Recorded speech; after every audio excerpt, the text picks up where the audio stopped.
Theatre at Mount Boucherie. Tonight is our very last performance of Mary Shelley's Frankenstein, directed by Mr. Emmon, who's hiding in the back. There will be a 10-minute intermission for you to stretch your legs, do whatever you have to do.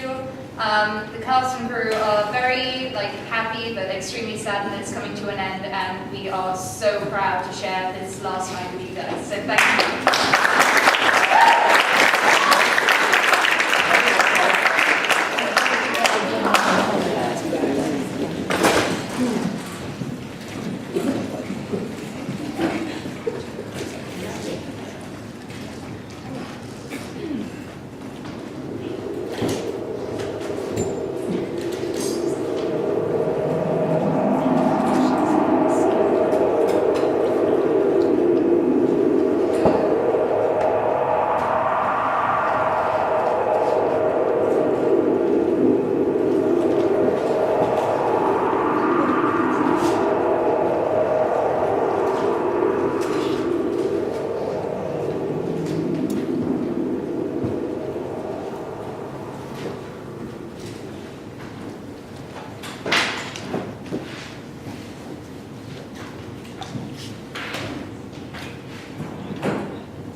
You may choose to believe what I have to say. We are all free to choose. Are we not? In any case, our story begins. It is the 31st of July, the year of our Lord, 1860. I, Professor Emma Walton, on a ship bound for the North Pole to catalog insects and wild creatures of the frozen north. At first, we made good progress, but soon we found ourselves frozen in place, trapped by a sea of unending, impassable ice. It surrounded us on all sides, scarcely leaving any sea room for our ship to float upon. Our situation was made even more worse when a very thick fog rolled in and encompassed our ship. So we decided we'd lay to, hoping that some change would take place in the atmosphere and the weather. However, at about 2 o'clock, the fog cleared, we beheld stretched in every direction vast and irregular plains of ice. We saw nothing else, and we expected to see nothing else.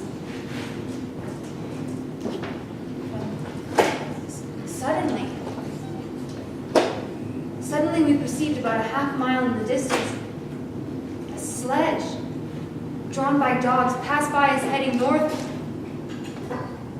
While driving the dogs was what appeared to be a man, but the shape was gigantic. Mind you, we were hundreds of miles from any land. So how could this be? But yet we saw it, and shut in by the ice we couldn't follow. That night, the ice broke and freed our ship. But not wanting to risk hitting any of those large masses that float about after an ice break, we decided we'd lay to until morning. However, I woke in the night to hear the crew talking excitedly, and I found them all at the edge of the ship. They were looking down and talking to someone, and down on the ice, there was a sledge, only one dog still alive, and there was a man in it. We brought him aboard and into my cabin. He was nearly frozen, emaciated by hunger and fatigue.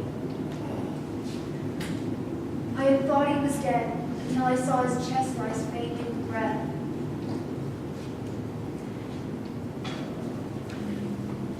Friend? It's okay. You're all right. You're all right now. My name's Emma Walton. Will you have the kindness to inform me whether you are around? We are on a voyage of discovery towards the North Pole. Good. Good, very good.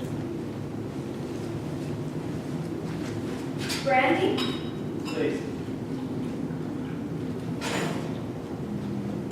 Thank you. You are? I'm sorry. Please forgive my lapse in manners. I'm Victor. Victor Frankenstein. You say it as if I should know the name. Should I? No, not at all. Slowly, my friend, slowly. I do nothing slowly. It's part of my nature that's been both a blessing and a curse. Yes, well, you must be blessed. You're lucky to be alive. If we hadn't have found you. For that, I thank you. have a little more.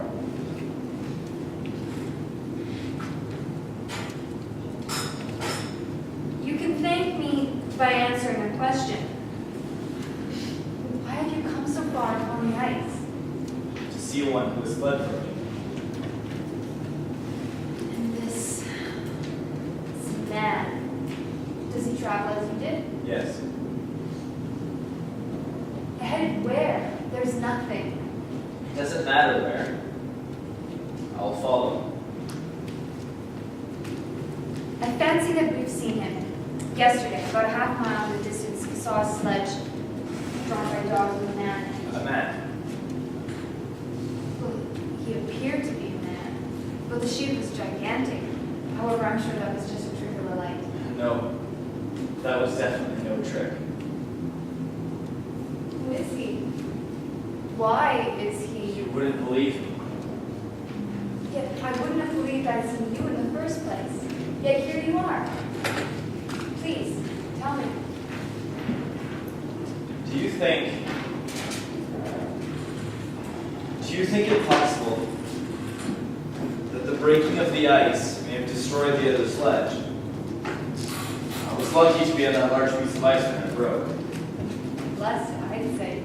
As for the other sledge, you may have been lucky or blessed as well. Lucky?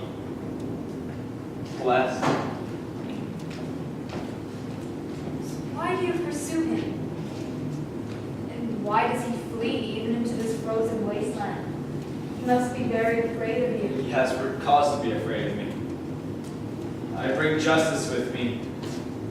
No, more than that. I bring reckoning. He must have committed some horrible crime against you. Crimes? He has taken everything from me, and now I must return the favor.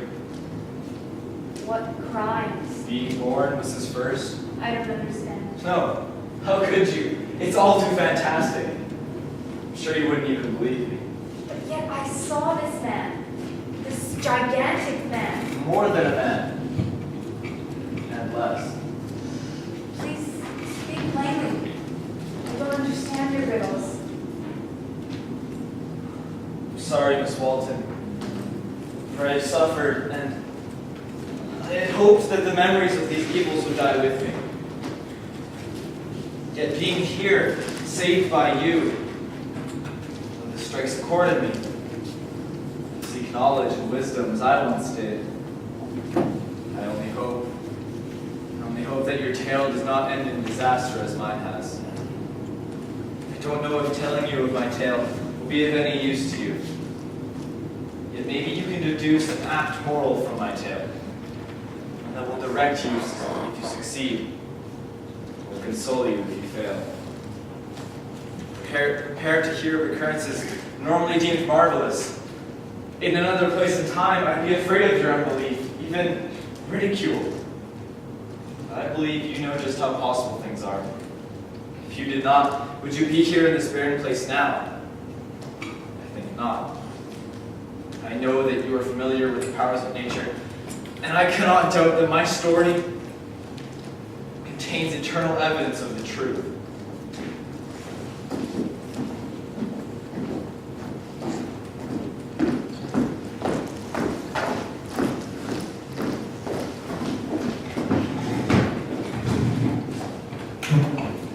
Father! Victor! Ladies, please sit. Good to see you, my sister. Elizabeth, my love. Why are you here, Victor? Is something wrong? Does something have to be wrong for me to see my family and my love? University is still in session. Through with university. What has happened, Victor? Did they finally throw you out? No, Willem. I decided to leave all on my own. But Victor, There's nothing for me there, Father. They're fools. They willfully keep their eyes closed in the face of knowledge. knowledge that you possess. Yes! And it's all in here, recorded in my journal. I can prove that my theories are more than just that by demonstrating the effects, the results of my research. Yet they would not listen. I was told to put aside my foolishness, and Professor Kemp, the woman from whom I wished to learn, she was the worst of them all. Victor Frankenstein Frankenstein then told me of how he fought with his professors at university. He told me of how Professor Kemp had taken him aside. You asked to see me, Professor? Yes, Frankenstein. I've read your paper, and I am most concerned with where you are going. If you persist with the ideas in this paper, you will go nowhere. Here at university, we strive to teach you advanced sciences, not the ravings of alchemists and mystics. You are here to learn how to save lives. Surely you don't mean we should ignore the knowledge of the past. Have you really spent your time in studying such nonsense? Let me show you what I... There's nothing that you can show me that I have not already seen. How can you say that? How can any scientist ever say that? Every minute and every instant that you have spent on these experiments of yours is utterly and completely wasted. You've burdened your memory with useless names and explodings. They work! Good God! You see what you desire to see. These fantasies which are 5 or 1,000 years old as they are musty. And I will not let you jeopardize my career, Victor Frankenstein. You are a disgrace to science. Do you hear me? Disgrace.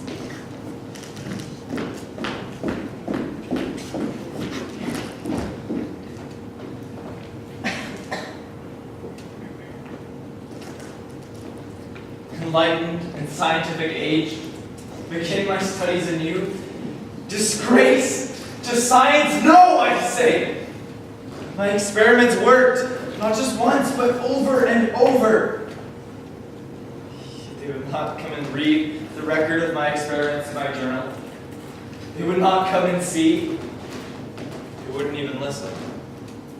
But soon I shall make them see, and they'll be forced to admit their blind ignorance, their indifference to the truth. And to you. And to me, I'll pioneer a new way, explore unknown powers, and unfold to the world the deepest mysteries of creation. What unknown powers? The power to heal, and more, never so much more. What if I told you, dear Willa, that I could banish disease from the human frame and render man invulnerable to any but a violent death? I'd say your professors were right, dear mother. Surely there's a reason why they are the teacher and you are the student. These are serious matters, Willa. Please don't jest with me. They must be serious indeed for you to use your good sense of humor. You're quite right to chide, my love. I know. To beg your pardon. And yours too. And mine? Especially yours, Father. But if you will let me show you what I have discovered. If I can continue my work here, you will see. The whole world will see. I do not pretend to understand these matters, my son. What I do understand is that my son is home, and regardless of the circumstances, I am glad for that. This is and always will be your home. You can speak of university and your plans at another time. For now, I welcome you home.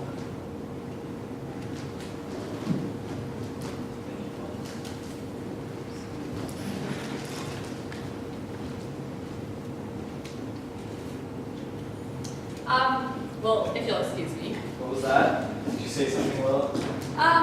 No, it's just some things I need to take care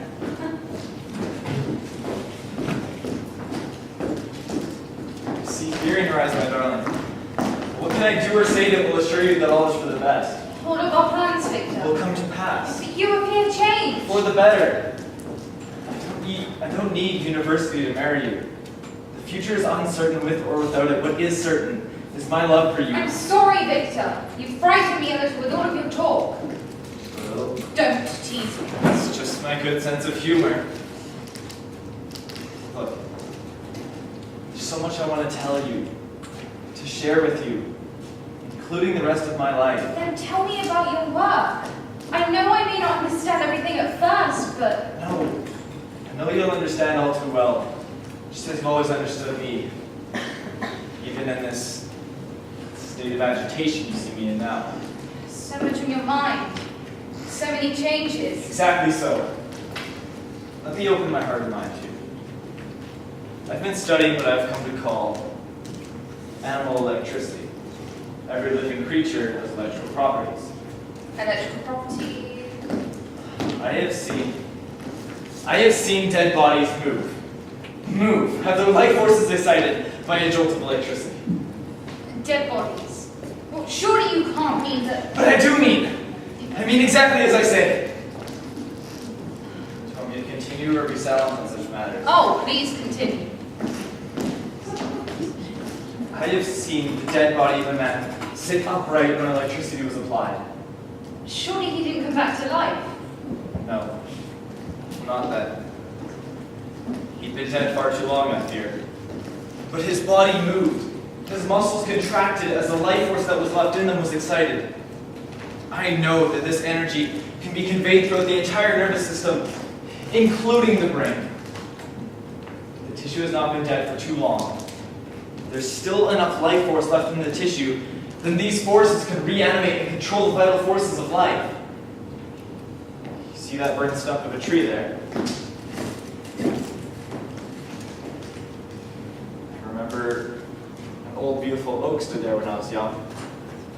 I remember a stream of fire and a dazzling light.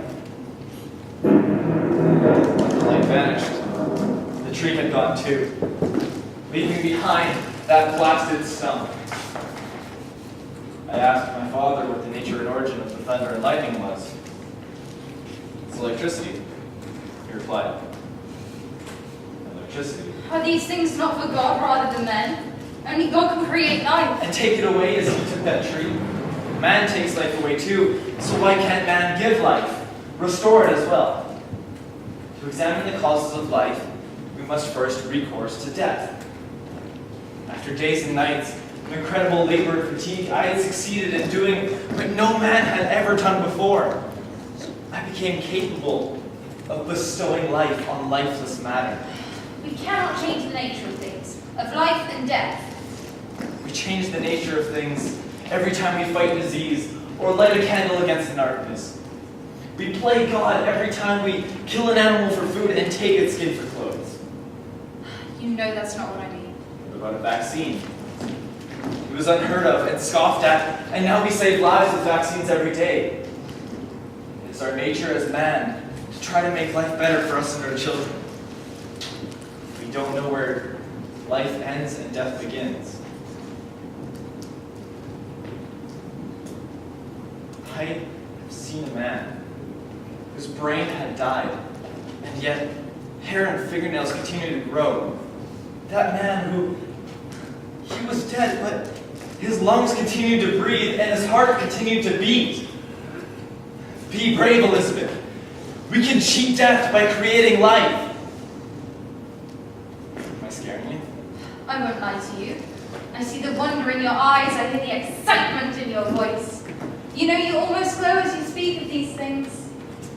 But my love, it instead was me somewhere in my soul, and I do not have the words to explain to you why. Why this happiness of yours will only bring sorrows. Look, please do not think that I am not proud of you and all that you are, but Of what? I feel a shadow fall over us from your words. Shh. No, you'll understand everything all too well. I must pursue this. For us. For all of us. How can I stand by and do nothing when I see the way clear to help so many? It would be a crime if I didn't. A crime against man. Believe me, you will come to see the wonder in it and be happy. I wish I'd be certain as you are. You know, I wish I didn't have this awful feeling. All I ask is that you be certain of me. Certain of us. You know that has always been true. Even when we were younger. Thank you. I'll make you proud, my love. Proud.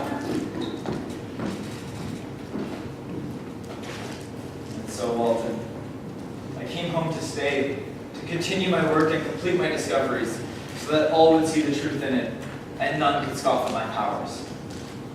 I knew that I could build a man who would never get sick, who would never grow old, a man who is smarter, stronger, and better than we are.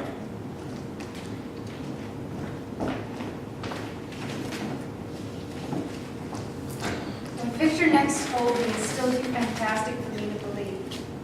Even after I saw the results of his work, and witnessed the final consequences of his creation. I will defeat death and disease and give every man a chance for a healthy, never-ending life. I need raw materials, tissues and bones to be reused.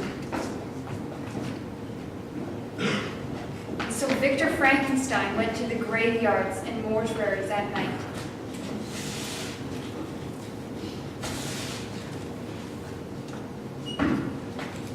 Where he collected arms and hands, legs and feet,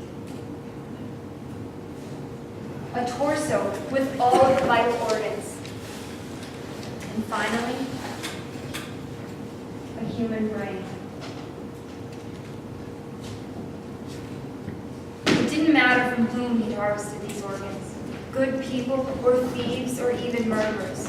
It didn't matter what they had been in life, only that they were dead now. Now that I've gathered the organs and tissues, I must assemble them and apply the direct power of life.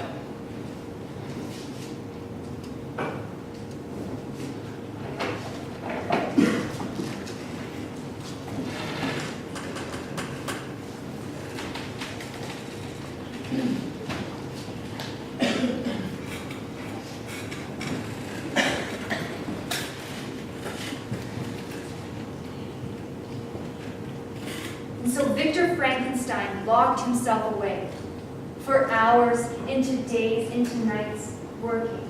Locked away from friends and family, and even Elizabeth. He worked late into the night, every night, until he would collapse from fatigue. And when he awoke, he would start again.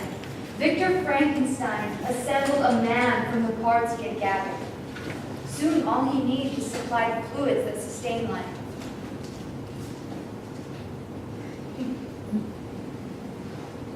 And then there was one last step for Victor to take, to provide the all-important life force to galvanize his creation. Electricity.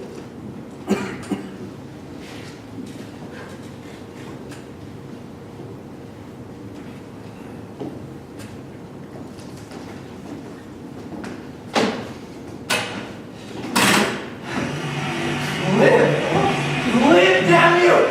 Live! You're alive! You must be alive!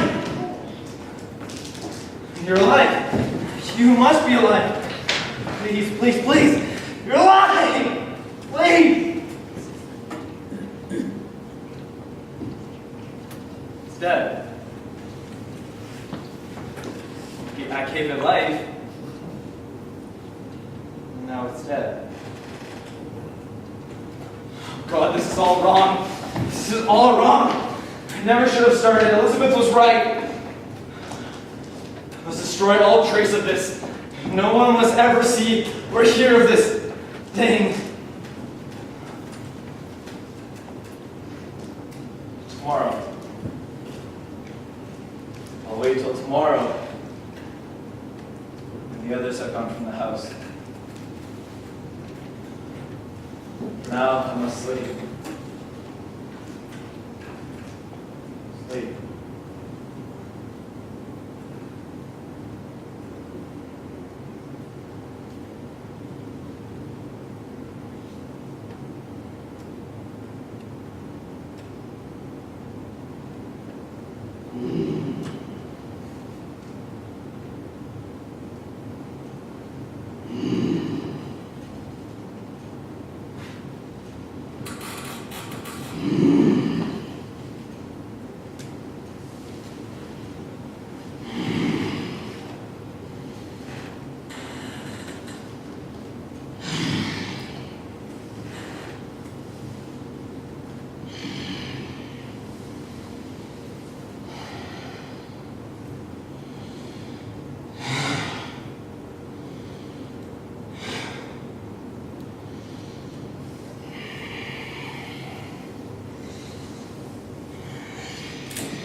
creature ran after Victor, but couldn't find him. He was probably lost and confused in the great house. In any case, he wasn't seen by anyone else. He escaped from the house and into the countryside.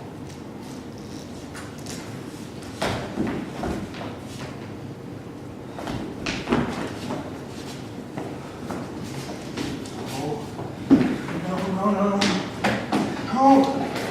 Where's my journal?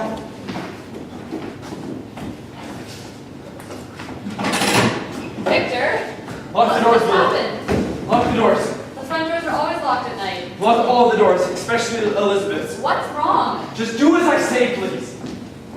Elizabeth! Oh, Elizabeth! I lost you.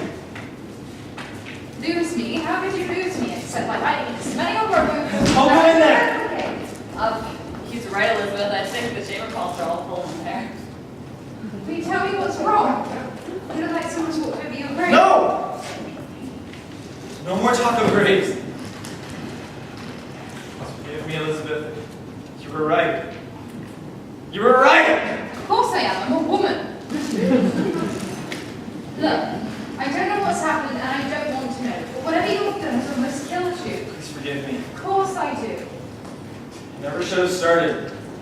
I should have left those things alone. You know of which I speak. It's okay.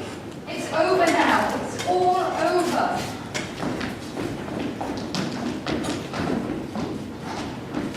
But Victor knew it wasn't over, because when he had gone to his workroom the next day, the creature and his journal were gone. Maybe he'd gone off to die alone in the woods like an injured cat. Maybe he'd starved to death or frozen alone in the elements. Victor couldn't say, and he didn't look. Maybe he didn't want to know.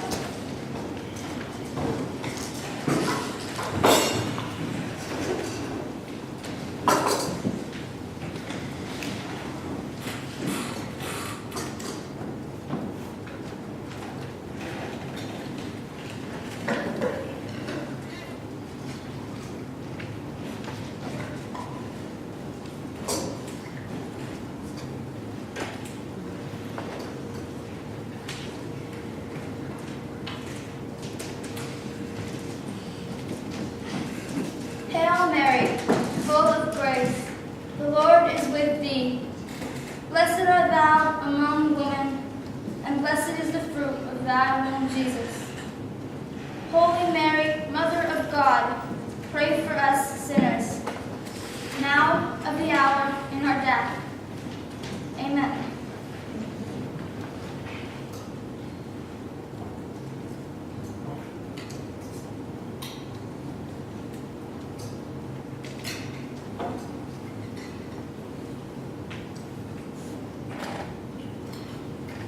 No.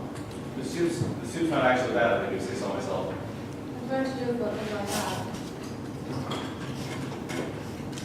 Eat your soup, grandmother, before it gets cold.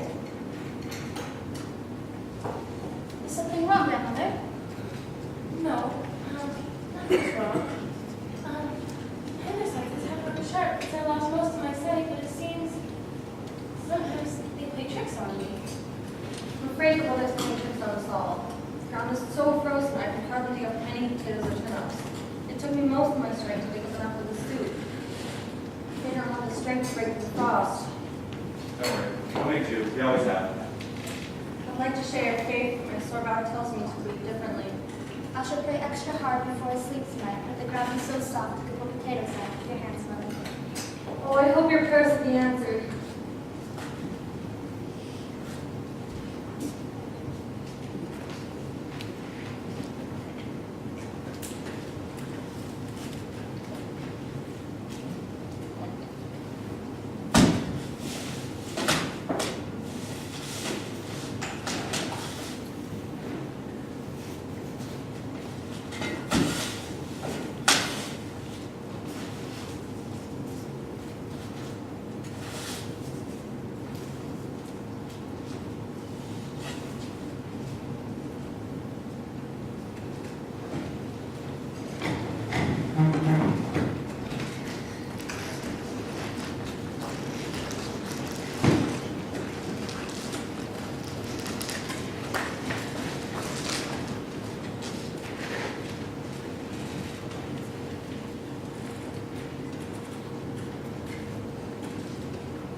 Father, look! What is it, my child? A miracle! A whole basket full of potatoes and turnips is turned up on our table. I think God of one of his angels answered my prayers. I do not think it was an angel. Then who? I'm not sure. I'm thankful for this gift, but I don't know from where or from who this comes from. Someone was in our house last night while we slept. What if they didn't come to leave this gift? What if they came instead? Shh. Whoever did it must have been good to have done such a thing. What if they want something in return? Angels just want our prayers, Mom, and for us to be good. Just the same, I'll make sure the doors are bolted and barred while we sleep tonight.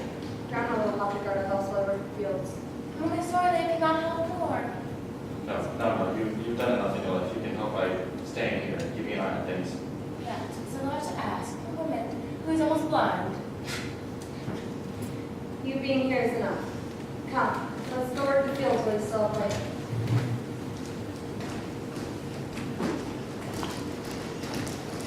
I ordered some bread for breakfast and some soup for lunch, Grandmother. Thank you, my dear. Oh, before you go, would you mind putting me my magnifying glass and Bible, please? Of course. Thank you. I do not mind. Just have a look. I can read even a little.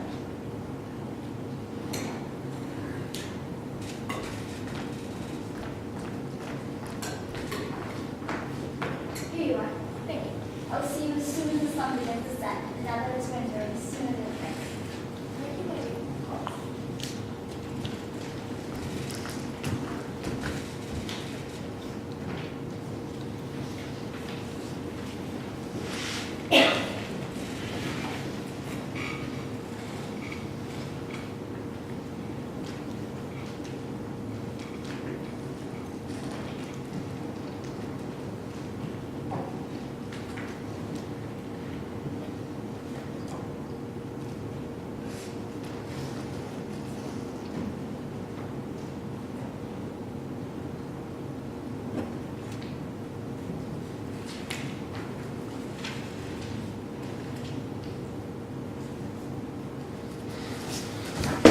Why, hello, old hag. Can't find a reason to knock, as I do own this house. And it was you, landlord. Ha! How could you tell? The smell of you? The smell of cheap wine and tobacco. Ha! You're lucky you're old and blind. Or what? I'll get the thrashing your kind deserves. My God. Ungrateful attendants who live in my house and don't pay their rent. This is not your home, and you would never live here.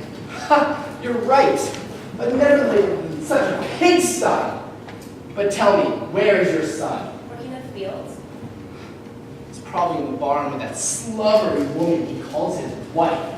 Or he's probably in the town drinking away the money he owes. What? Someone, please help! Someone help, please!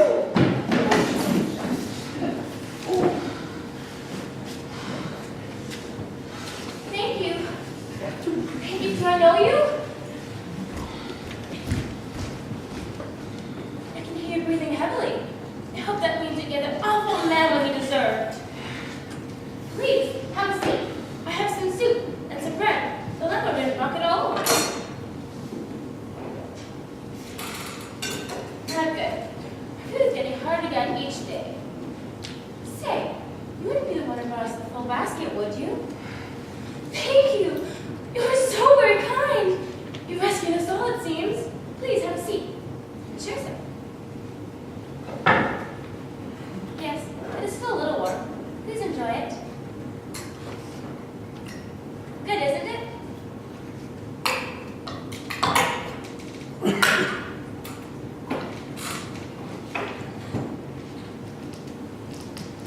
Although Victor did not know what had happened to the creature after it had fled, something must have happened to reawaken bits and pieces of knowledge and feeling that continued to live in its borrowed brain. At some point, an awareness of what he was started to come back. Thank you, friend. Please accept my thanks. I'm sure my son and his family will want to thank you too. Just wait with me for them to return. My word, must be a very big man. I wish I could see you. I can see you in a way with my hands if you will let me. May I? You are a big man. Like Goliath in the Bible. Do you know the story of David and Goliath in the Bible? Well, you seem to be as big as Goliath, but you are good. I travel very little these days. None of my eyes have failed me so much. These magnifying glasses see the words on the page. I'm sure that you know these words. An eye for an eye, and a tooth for a tooth. Old Testament. Grandmother! Don't go. Please stay. And share our fire and food, if only for a little while. That's my son and his family. They'll be so happy to meet you. Are you all right? Yes, of course. Grandma, we saw the landlord running away. Don't worry, I'm here to be a friend. This is the man who brought us the full basket of food. And he chased the landlord away. That awful man is going to beat me, I'm sure. But our new friend stopped him. Please turn around, friend, so we may see you and thank you to your face. Go ahead, friend, turn around.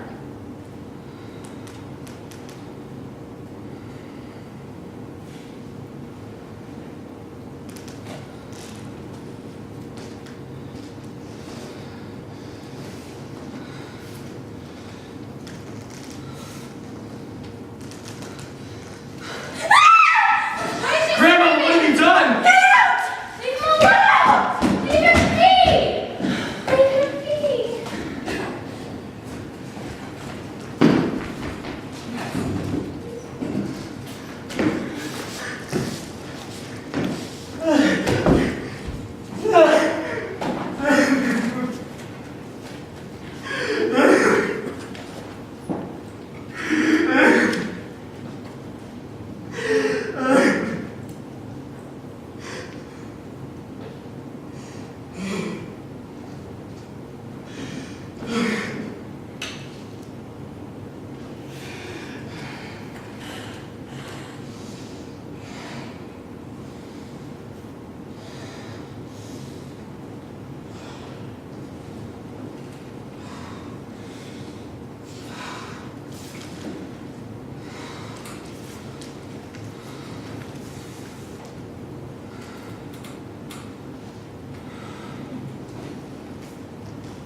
Victor Frankenstein of Geneva.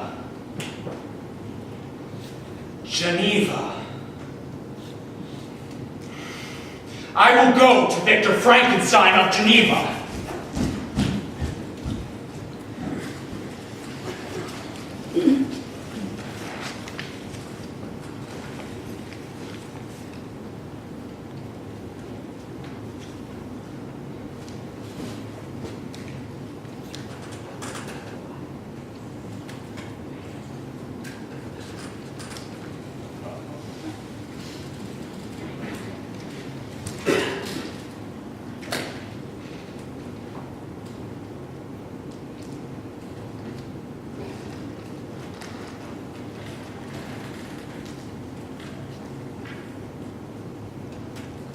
Whatever it was that happened to the creature after it had fled,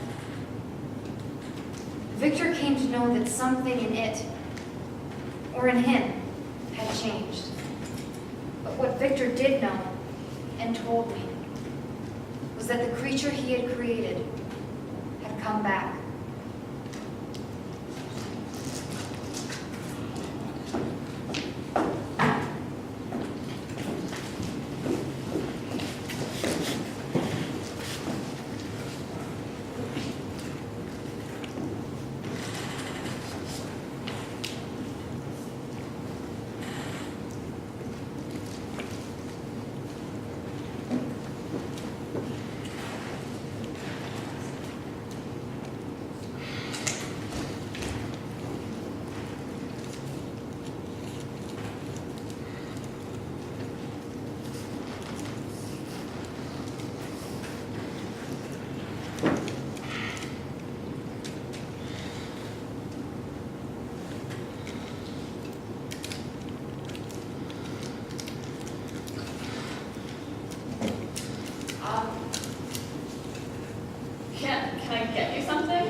you want money? I can get you money.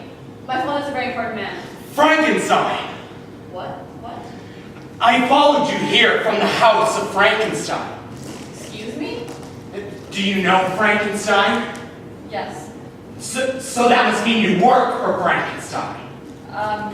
No, I don't work. Then that must mean you're a visitor of Frankenstein's. No.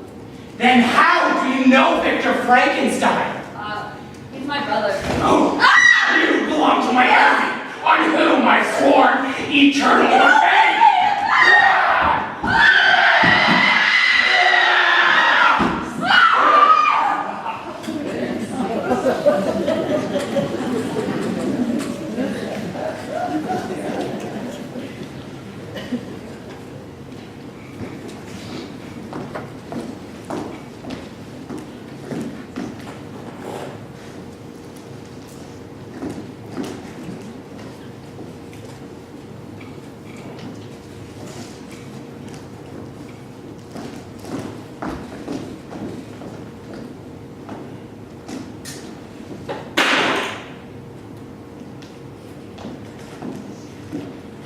Victor?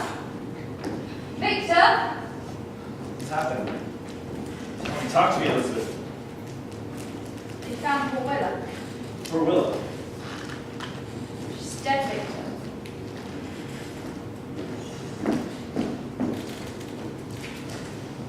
No. No! So sorry. Where did they find her? She went for a picnic in the woods. You know how she was always disappearing off into the woods? Where did they find her? By the pond! They found her by the pond. She was face down in the water at first. They thought she'd drowned, fallen in somehow, But what? there are bruises around her neck. Huge bruises in the shape of a man's hands. By the pond. And that's where I must go. Whoever did this must surely be gone. I don't think so. Wait, you know who did this? Who? Or to be more precise, what? You're not making any sense. If you know this man, you must go to the police. The police would never believe me. Believe what? My love, you're better off if you don't understand. Just tell me. I'll tell you everything once it's over. And we're safe. I must finish this. Victor, I don't understand any of this. I don't understand any of this, and I'm scared. I have to go. You can't go now. What about your I father? have to go for my father's sake and for yours. I love my sister. Please remember how much I love you. Victor!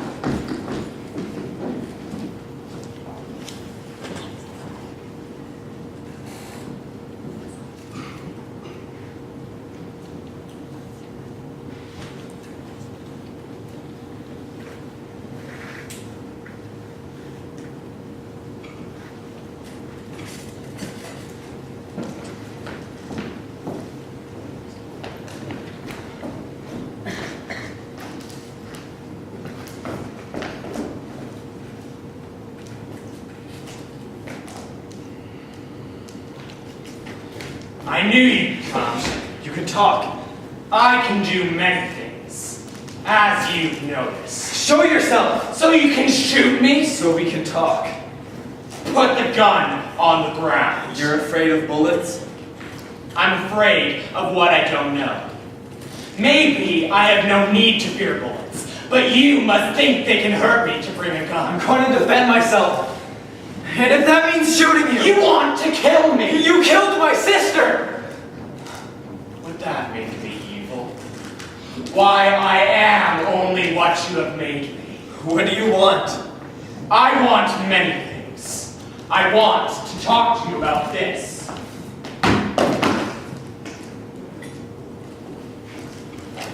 Then you know everything.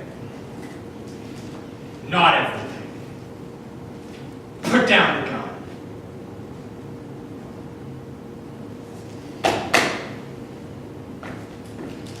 Far enough?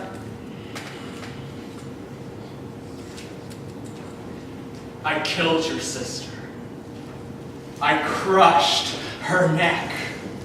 Oh, it was so easy to do. Easy because as I squeezed ever harder, it was your face that that I saw before me. You gave me this body, these hands and fingers, these feelings, these half-remembered memories, but you didn't teach me what they were for. Remember that I am your monster. I ought to be your Adam, but instead I am your fallen angel. I look around this world, and I see happiness. Happiness that I can never have.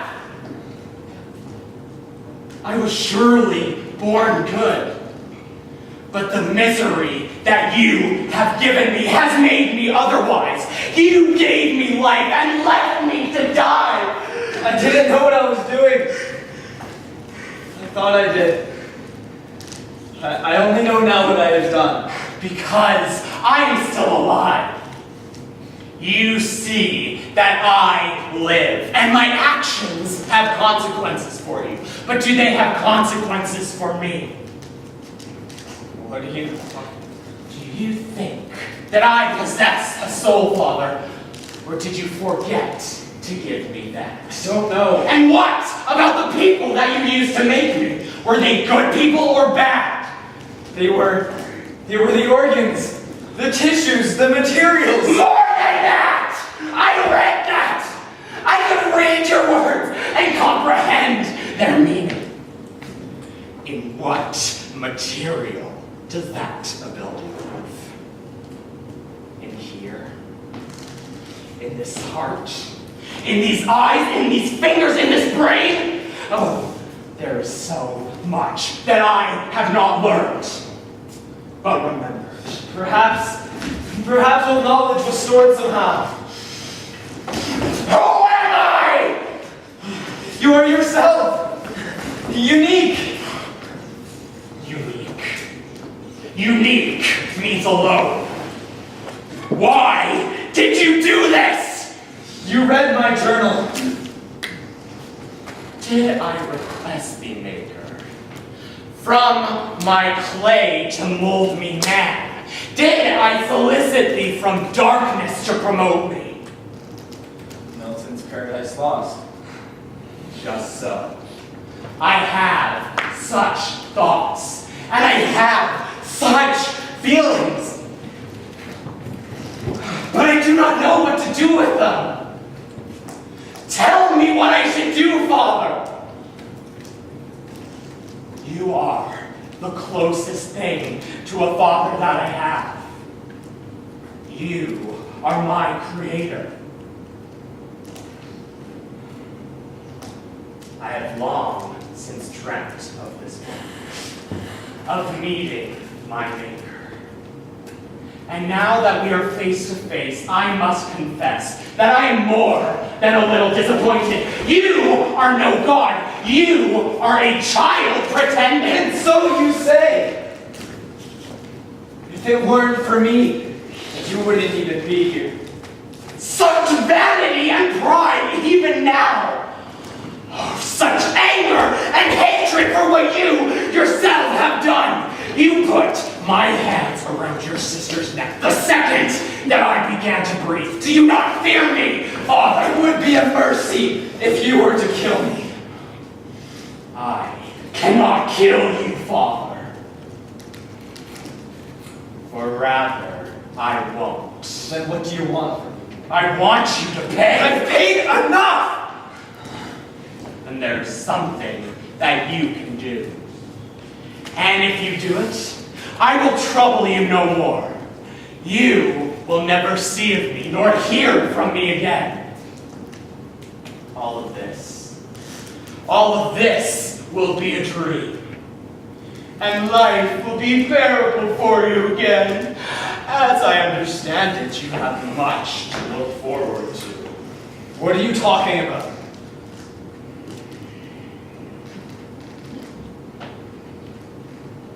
Elizabeth. I will kill you! I will destroy you if she even hears of you!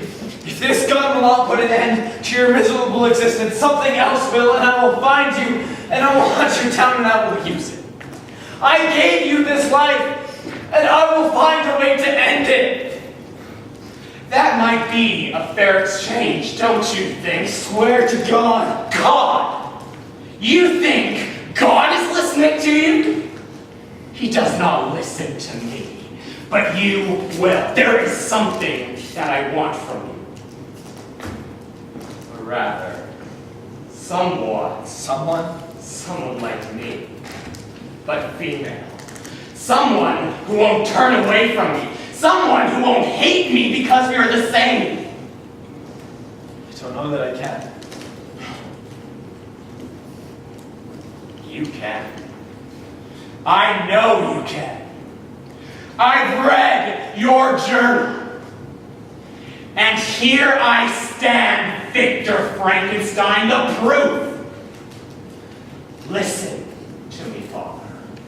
Because of you, I am condemned to be alone. So because of you, I am going to have a companion, a friend. If I have the love of one, I will be at peace with all others. What will you do if I agree to do this for you? Where will you go so that you are not troubled by it, nor trouble men? How will you live? We would travel to the far reaches of the north, where no man goes. We would build our kingdom amid the ice and snow and live out the rest of our days in peace. I promise you this if you help me. Please. Please. Will you help me? I have sworn my life to the healing and preservation of life. But do not mistake my compassion for lack of resolve. If you do not go, No one will ever see me again, nor my companion. if I can make right of the wrong that I have done and all of the evil that I have caused, then I will do so.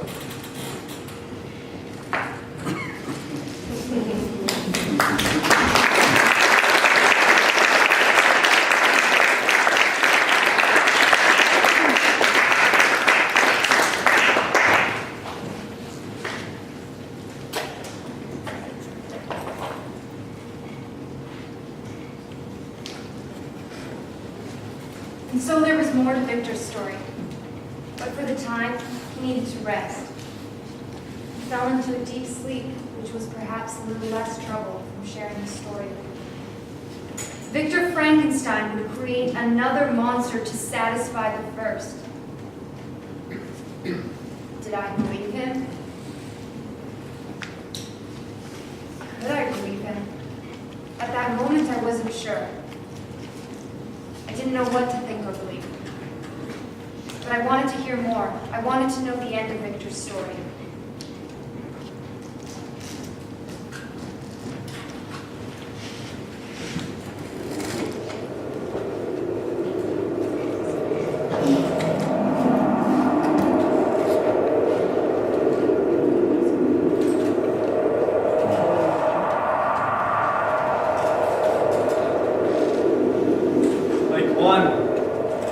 Who on a lonely road doth walk in fear and dread, because he knows a frightful fiend doth close behind him tread.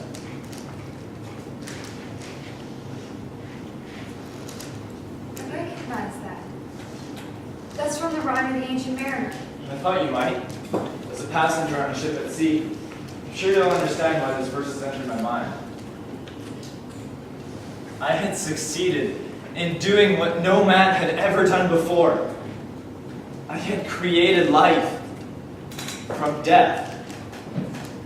And my creation paid me back with death.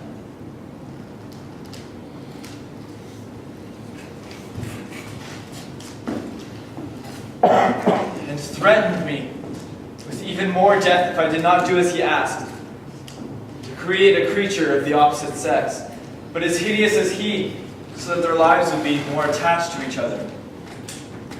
promised me that if I did this, he would take her and live cut off from the world, and me and mine would be left in peace.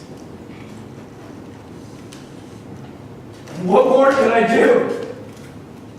Please tell me!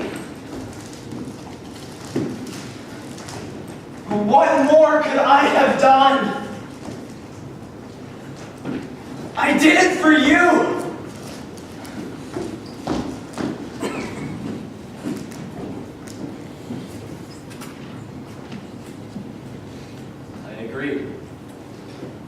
I agreed to make a mate for this misbegotten monster. This monster who had already taken one life that I knew of, who knew how many more there may have been. I had to put a stop to it. I was the only one who could end this nightmare of my own design. But to do this, I needed time. There you are. I've been looking everywhere for you. Are you all right? I will be once we're married and happy. Let's set the date. Next week, tomorrow, tonight. Oh, my dear one. What is it? I know you grieve for your sister. We all do. It's because of her that I must ask you for just a little more time. You cannot bring her back. I know that. I know that better than anyone ever will. It's just something I have to do first. No. It's not past the time that I can first with you and you with me. This is my last request from you, my love. Please understand. No, I did not understand. You must tell me what it is you have done and you must tell me what it is you must do. There are some things, my love. No! There are no secrets between man and wife. And when we are man and wife, when we are so happily married, I will tell you everything. I promise. What do you want? A month. A month and we'll be free. Free? Free from what? Free from worry and fear. And danger. Are you in danger? This danger is from your work, isn't it? This is what I sense yet could not put into words. 1 month, Elizabeth. 1 month, and I'll throw away all the equipment and all of the tools that I've gathered. I will burn all of my papers, lock the door to my workroom, and nail it shut forever. I will do these things if you will trust me with a little more time. How can I trust you when you don't even trust me with Stop! Please, Elizabeth, just stop. I'm so scared. Scared of what? I've created evil. Something so evil, and I'm afraid that if I tell you, I'll lose you forever. What do you mean? I succeeded beyond all my dreams. And now I must make amends for my sin. I must do one more thing to end it. Don't you see? I have to end it. For us. For all of us. I am fed up with you lying to me every single day. You cannot play with me like I'm one of your experiments. My love. 1 month. And I will tell you everything. I promise. You promised. You promised to tell me every single little detail of what you've been doing. 1 month, and we'll marry. 1 month you will tell me every single thing. I promise you. Your promises mean nothing to me if they actually come true. You know, but despite all of this, for some sad reason, I still love you.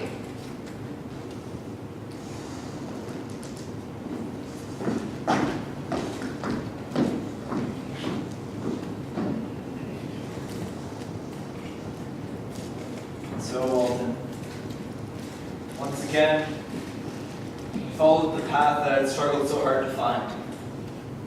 The monster had given me back all of the knowledge that I stored in my journal. I'd follow my own instructions.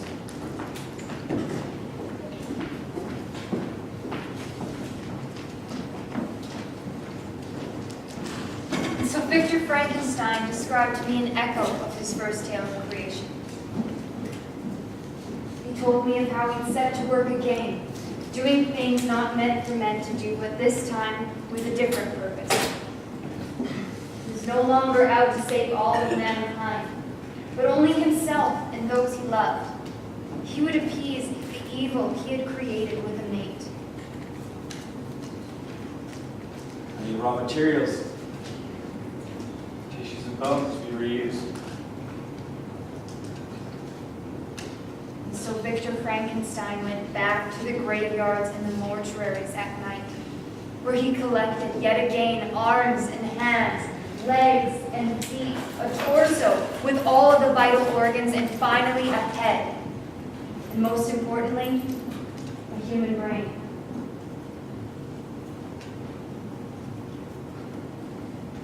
So he gathered the necessary organs and tissues, set to work.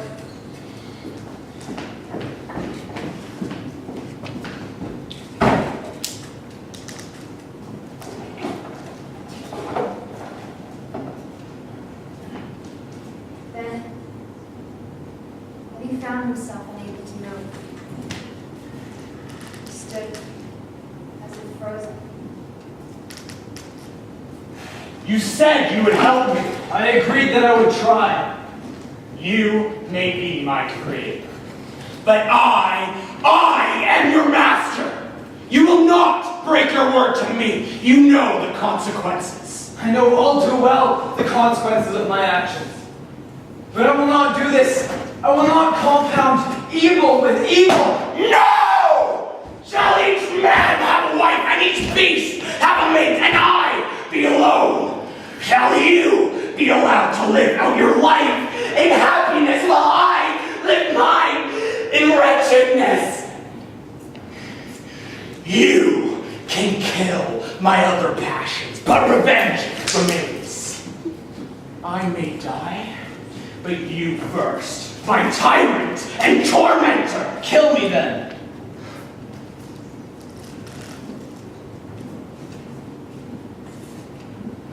Killing you would be too easy. You have betrayed me again, and you will not do it a third time!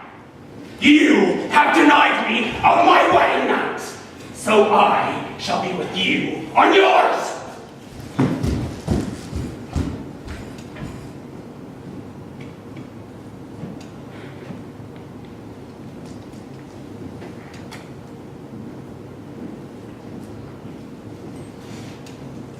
I'll be with you on your wedding night.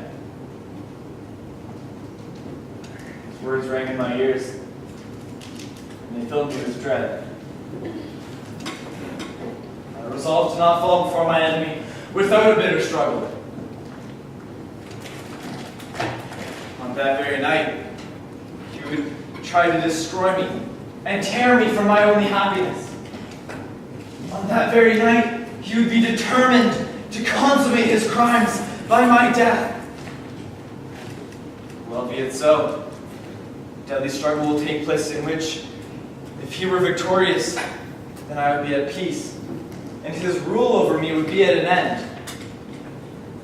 But if he were vanquished, then I should be a free man. And so I prepared to marry my love and meet my fate straight on. I would not run from my sweet Elizabeth, nor would I run from this monster. In the meantime, I took every necessary precaution to defend myself and my loved ones in case the fiend should open the attack. I carried a pistol and a dagger. I was ever on the watch. As my marriage approached, the threat sometimes seemed a delusion, as if everything that had happened was but a dream, and the happiness that I had hoped for in my marriage only seemed more certain with each passing day. And then it was time. In what seemed like an instant, we were married. For richer or for poorer, for better or for worse. And in love, from this day on, for as long as you both shall live. I now pronounce you man and wife. Let us all now celebrate! First dance, my wife. Let's dance, my husband.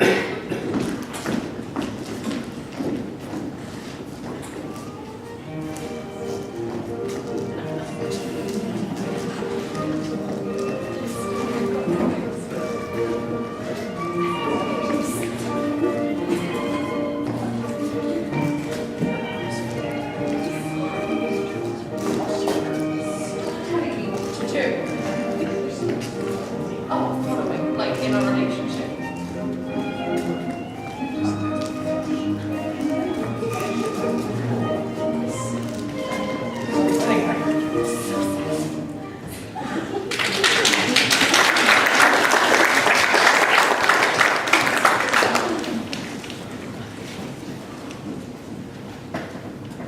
did not think, I could not imagine that anything could bring my heart such happiness again. But this day has brought me peace and contentment. It is not that we forget our losses. What is life but continuing loss? You must treasure these moments while they are here and turn to them over and over again in your memory. Please give the clumsy words of a very happy yet very tired old man.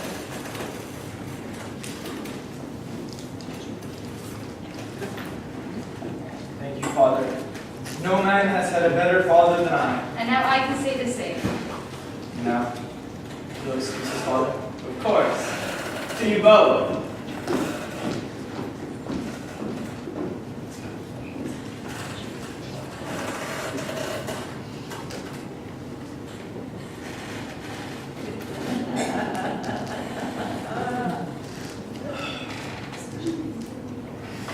Never enough champagne, never enough.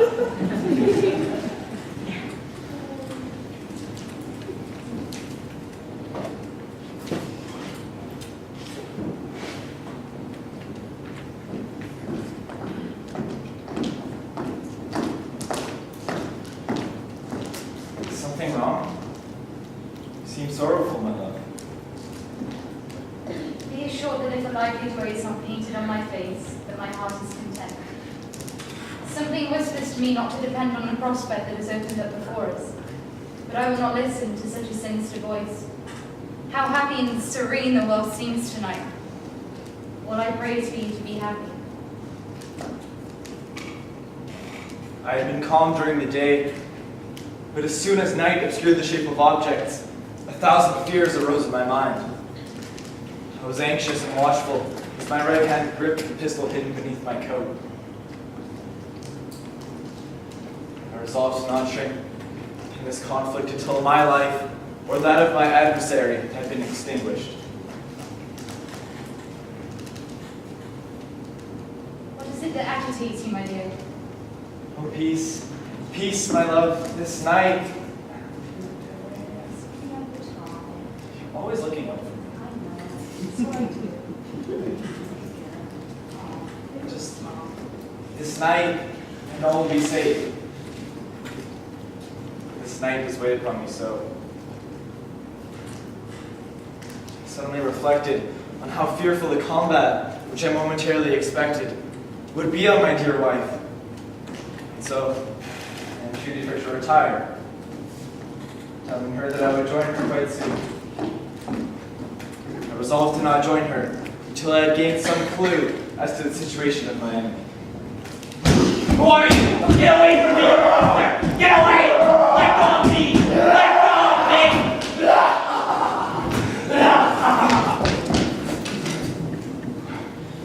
No!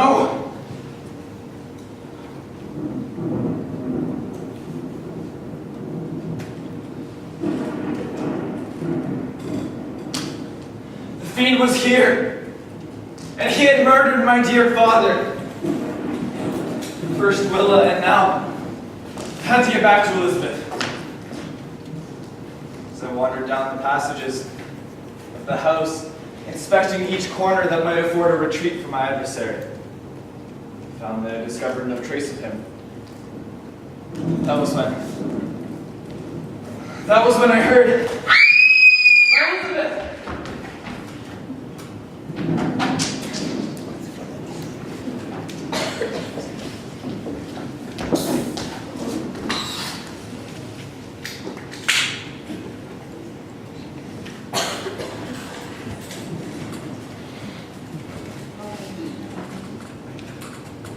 Great God, why did I not then expire? Why am I here to relate the destruction of my purest creature on earth? She was there,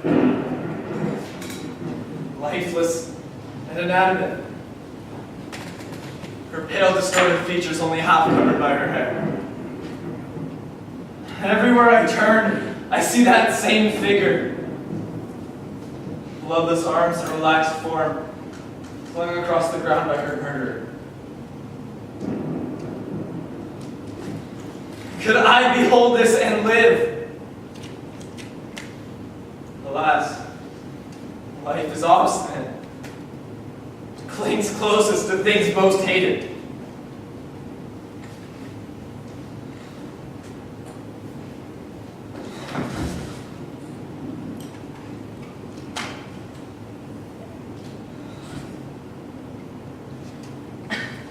Fell senseless to the ground.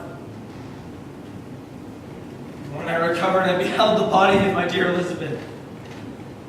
My love, my wife, so clean, so worthy. The coldness of her limbs and the deadly languor told me that the Elizabeth whom I had cherished and loved had ceased to be. The murderous mark of the fiend's grasp was on her neck. The breath had ceased to issue from her lips. While I hung over her in agony and despair, I saw at the open window a figure most hideous and abhorrent. A grin was on the face of the monster.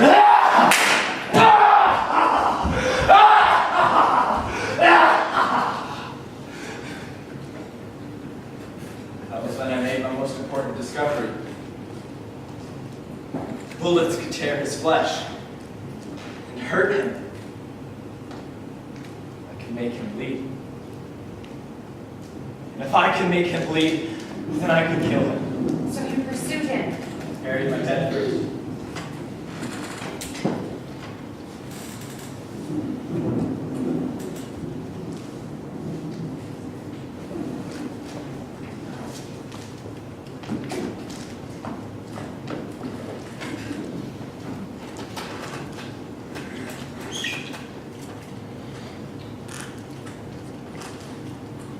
Now I knew I could kill him. All I had to do was see him clearly enough and long enough to shoot. Just didn't know where to find him. I needed to gain some clue by which I could trace the steps of my fiendish enemy. My mind was unsettled. I found myself at the entrance to the cemetery in which Elizabeth, Willa, and my father lay in repose. Seeing their graves, the deep grief I felt gave way to rage and despair.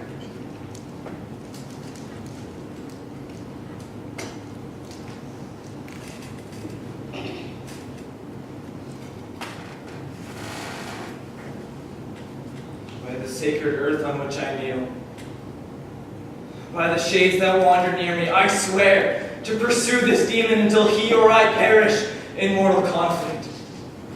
Let the cursed and hellish monster drink deep of agony.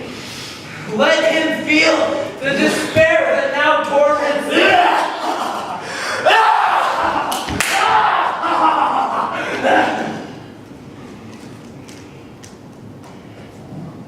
I followed the trail he left for me.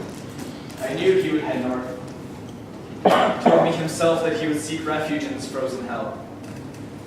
And I would follow him to this hell to kill him. I followed him for many months. I followed him east through Europe to a vessel crossing the Black Sea to the wilds of Russia. And although he evaded me, I never followed in his tracks. Very kind to share your fire and your food. Very kind with your money. All good men share what we have, is that not so? Where did you say you were going again, young man? I'm not sure. It's always good to be sure you know where you're going, especially in these woods. I'm sure you're right. But you see, I don't know where I'm going because I'm following someone. Whichever way he goes, I must follow. Why are you following? He did me great harm, and then he fled. So, you seek revenge. I seek settling of accounts. Does he know you're after him? Yes. Sometimes he leaves me signs to follow. Signs. Marks in writing on the barks of trees. carving of stone to guide me, to go my anger. It doesn't sound like he's scared of you to taunt you like that. And yet he runs. Yet he wants me to follow. He even left me a note once. What did it say? You still have it here. Prepare. Your toils only begin. Wrap yourself in furs and provide food, for we are about to set out upon a journey where your sufferings will satisfy my everlasting hatred! Perhaps you'd be better off letting him go. I'm sure you're right. But you see, I'm responsible for more than myself. And act for those who can no longer act for themselves because of him. He's killed people. Yes, to hurt me. Why would he do that? Because I gave him life. Is that why you feel responsible? If you bring them into this world, you should be able to take them out. You've gone cold, my dear. Perhaps. Is that why you haven't gone to the authorities yet? How do you know I haven't? You wouldn't be out here alone if you had. The authorities would never believe me. I'm so sorry for your troubles. Thank you. Thank you for your fire and your food, for your good company. I sometimes go for days without seeing another human being. What does your son look like? My son. My son. Maybe we've seen him. You would know if you had. Is he disfigured in some way? Dear. There must be something remarkable about him for you to say that.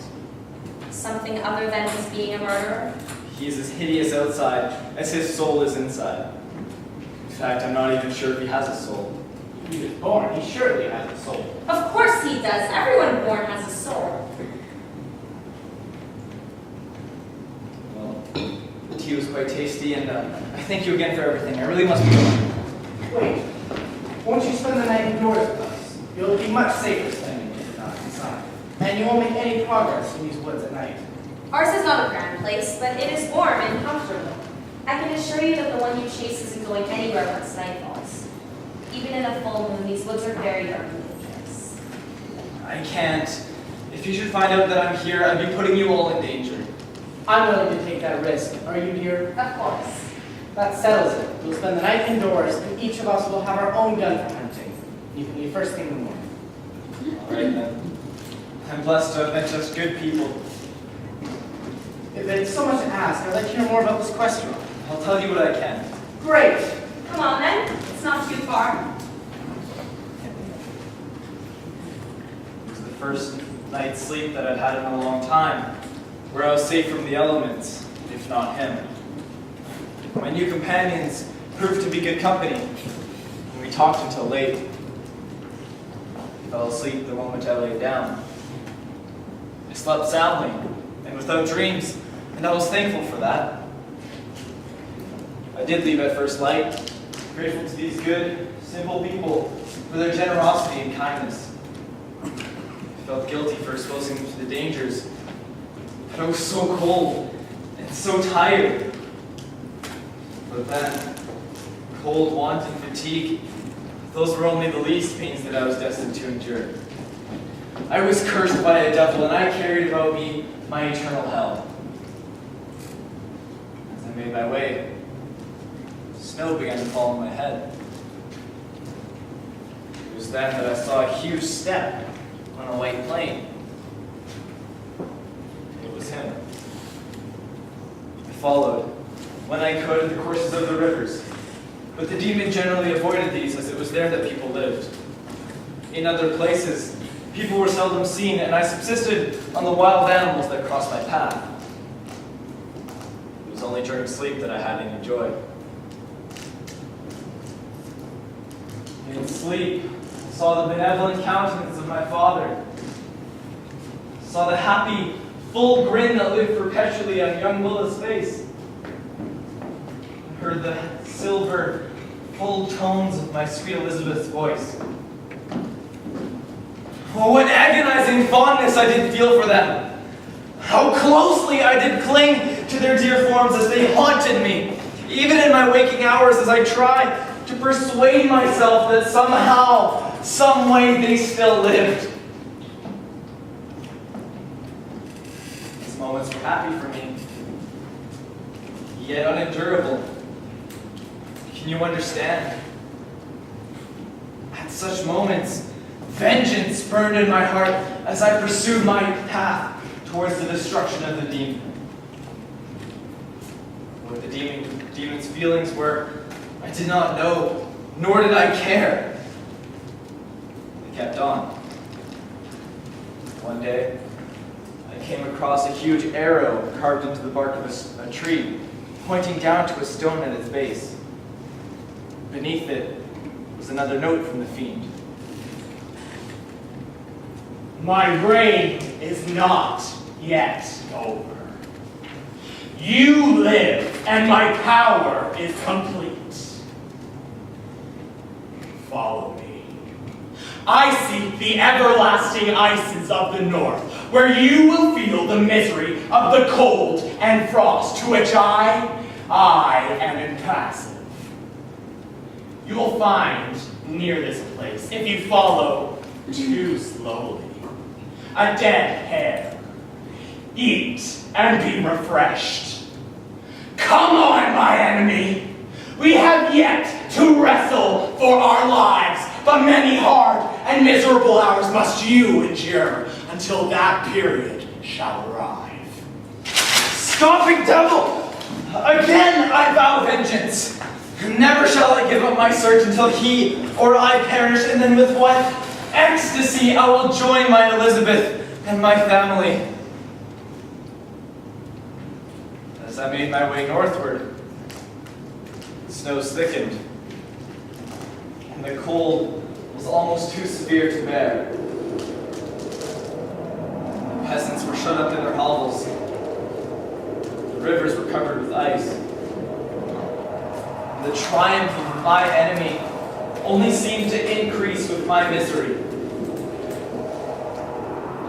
I stopped in a town, and it was there that I procured a team of dogs and a sledge. And thus by these means I traveled the snows with inconceivable speed. I knew not whether the monster had the same advantages, but I found that, where before I had lost ground in the pursuit, I now gained on him, so that when I came to the ocean, he was but one day's journey ahead of me. The ocean was covered with ice, only distinguishable by its superior wildness and ruggedness. I stopped at a wretched hamlet on the shore, and it was there that I gained accurate information. He was here! The one you seek was here! A hideous monster arrived the night before, armed with pistols and many armed guns. He took all of our winter food, placed it on a sledge drawn by many trained dogs. He led the sledge on in that direction. It leads to no land. Nothing. He must have been destroyed by the breaking of the ice, or frozen by the eternal frost. He escaped me. And so I began my journey. My never-ending journey across the mountainous ices of the ocean. Amidst a cold that few can endure, and I cannot hope to survive. Once, dear Walton, once, when I had reached the summit of a huge, sloping ice mountain, I viewed the expanse before me, and I saw him. I strained my eyes to make out the shape of a sledge with his unmistakable form on it. He was no more than a mile distant. Yourself, my friend. All right.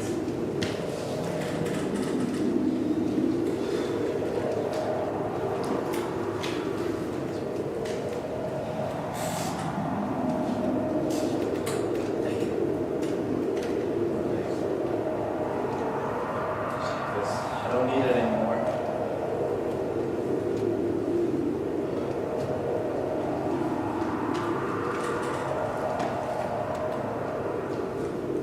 I kept on, but in vain. The wind rose and the sea roared. And as the mighty shock of an earthquake, the ice beneath me began to split and crack with a tremendous and overwhelming sound. moments. A tumultuous sea rolled between me and my enemy, and I was left stranded on a tiny piece of ice that was continually getting smaller and smaller, and it was preparing me for a hideous death. Several of my dogs died, and I was about to go under when I saw your ship riding at anchor. I destroyed part of my sledge to construct oars, and by these means I propelled myself in the direction of your ship. I was foolish, and I had hoped to induce you to grant me a boat to pursue my enemy. I do not think you'll be taking up the chase anytime soon. If he doesn't kill you, surely the barren frozen ice will finish the job it started. I fear my death is now unavoidable. When you brought me on board, I was beyond exhaustion. And I'm afraid none of the comforts of your cabin nor your care have restored any of my strength. Must I die and he live? If I die, swear to me that he shall not escape. Swear that you will satisfy my vengeance in his death.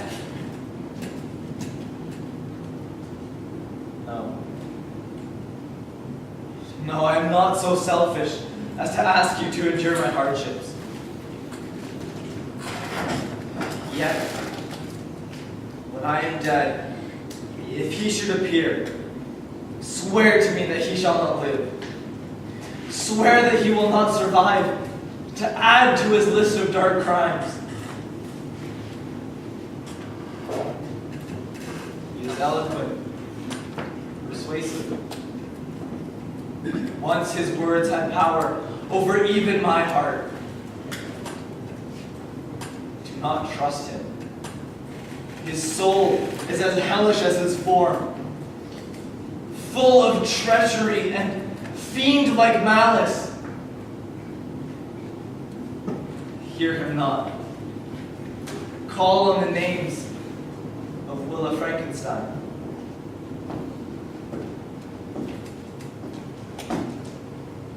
Elizabeth Frankenstein.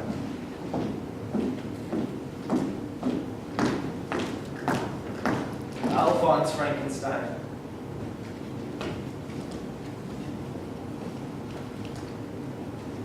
And lastly, the wretched Victor Frankenstein. Thrust your sword into his heart. Shoot him with your pistol. Forms of death look before me, and I hasten to their arms. Farewell, Walton. Seek happiness and tranquility, and avoid ambition, even if it be the only apparently innocent one, distinguishing yourself in science and discoveries. Yet why do I say this? I myself have been blasted in these hopes. Yet maybe another may succeed.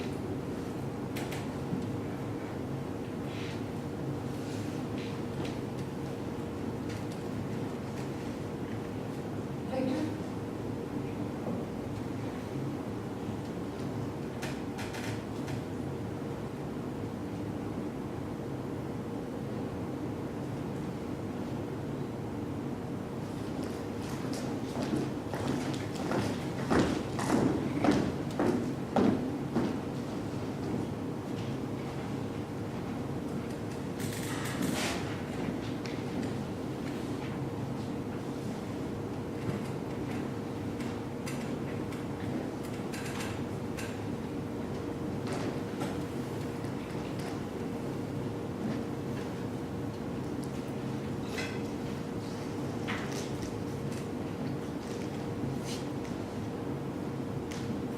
Say to you about this man?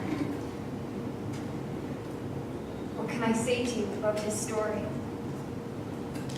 Did I believe it? Could I believe it? Could anyone?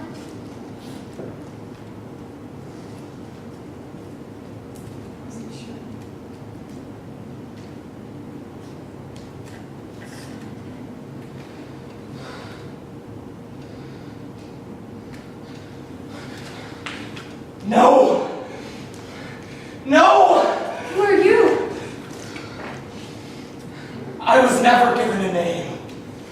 You are Frankenstein's monster. Leave us!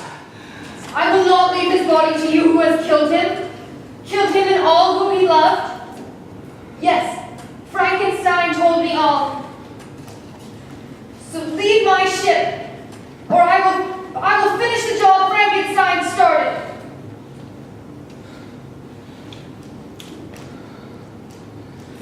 This is my last victim. In his death are my crimes consummated. The miserable series of my being is wound to its close. Oh, Frankenstein. Generous and self-devoted being. What good does it do now to ask you to pardon me? I, who destroyed you by destroying all that you loved.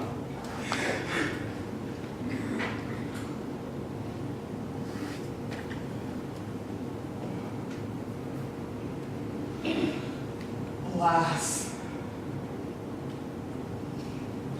he is cold, and he cannot answer me.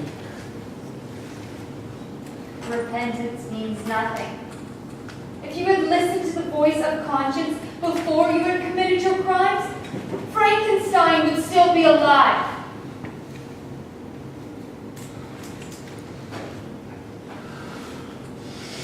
Do you dream? Do you think that I was dead to agony and remorse? He did not suffer in the consummation of my deeds. Oh, not 10,000 of the portion of the anguish that was mine. Frightful selfishness hurled me forth while my heart was poisoned by remorse. Do you think that the cries of my victims was music to my ears? My heart was fashioned as yours was, fashioned for love and for sympathy, but I found none. And when my heart was rent by misery, to vice and to hatred, it did not endure the violence without torture, the likes of which you cannot even imagine.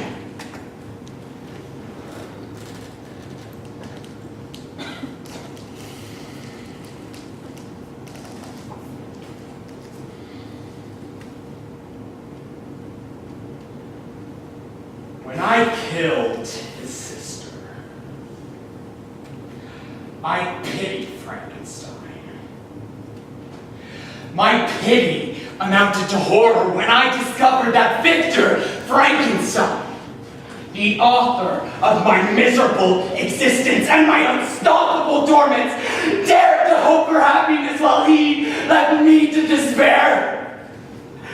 Oh, it was only then that I was filled with envy and a bitter indignation and an insatiable thirst for vengeance.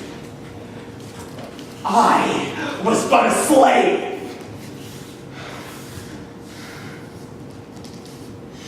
A slave, not the master of a bitter impulse to which I could not control.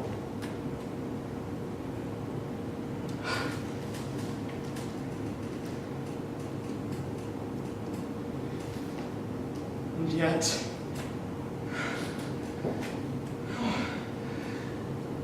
when I killed his father, when I killed his wife, I was not miserable. I had cast off all feeling, subdued all anguish. Evil became my good. The completion of my demonic design became a passion. Now it is ended. This is my last victim. You pity me nothing.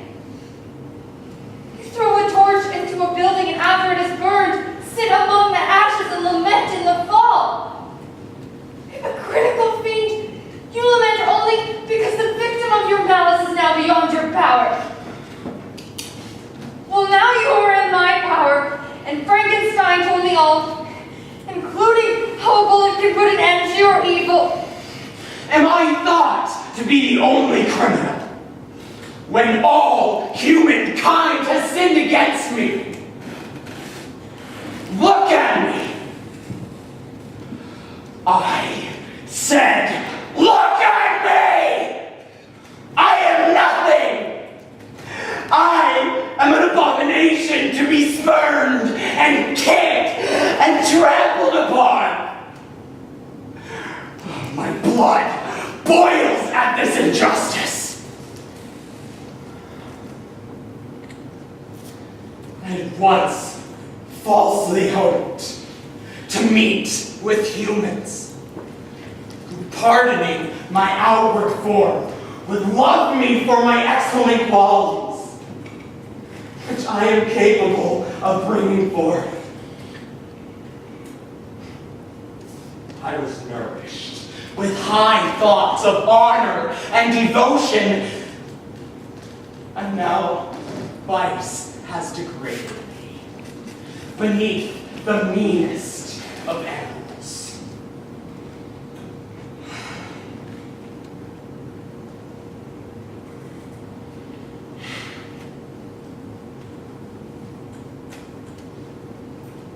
Fallen angel becomes the malignant devil.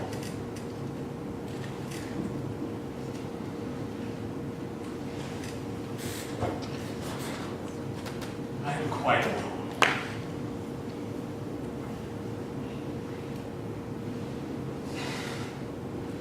Do not be afraid. I will cause no more harm. You may hate me, but not as much as I hate myself.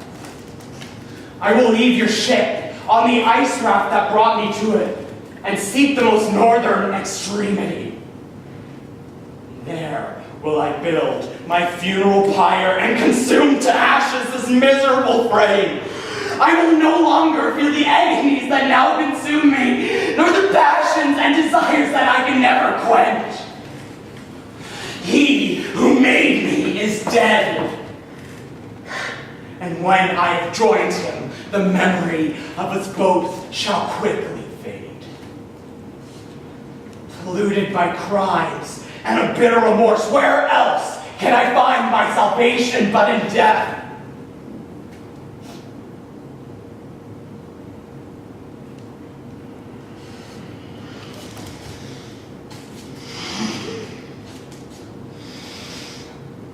Go ahead. Fire!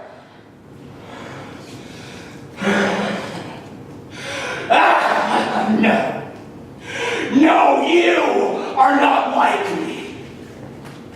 Or Victor Frankenstein.